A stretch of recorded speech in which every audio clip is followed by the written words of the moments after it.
Hello বন্ধুরা, আজ একটা খুবই হেলদি একটা ব্রেকফাস্ট বা বাচ্চাদের টিফিনের জন্য বলো, এটা হলো ছোলার কাবাব। এইটা একদমই ইজি একটা রেসিপি। রাতে ভেজানো ছিল ছোলা আর চানা, এখানে আমি দুটোই মিক্স করে দিয়েছি, ভিজিয়ে রেখেছিলাম। এখন এগুলোকে কুকারে সেদ্ধ করতে দেব। এই দেখো, এটাতে একটু জল অ্যাড করে আর একটু নুন দিয়ে এটাকে 2 সিটি দেব। 2 সিটি দিয়ে এই দেখো, এবার জলটা ঝরিয়ে নিতে হবে, ভালো করে ছেঁকে নিতে হবে। তারপর এগুলোকে দিয়ে দিব মিক্সারে। মিক্সারে দিয়ে এগুলো গুঁড়ো বানিয়ে নিব জল ছাড়াই। আর সাথে দিলাম দুটো কাঁচা লঙ্কা আর একটা আদা, এক টুকরো আদা দিয়েছি।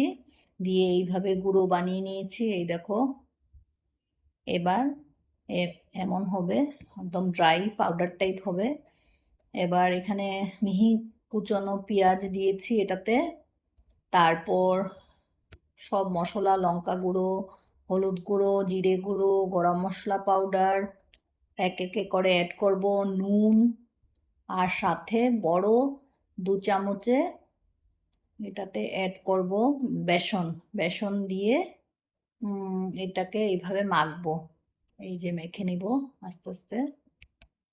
এই দেখো, এখন হাতে একটু তেল মেখে নিব আগে, আর এভাবে টিক্কি বানিয়ে নিব, টিক্কি টাইপ, এইভাবে গোল গোল টিক্কি বানিয়ে নিব।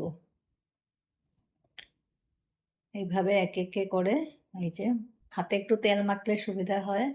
এই দেখো, এইভাবে টিক্কি বানিয়ে নিয়েছি।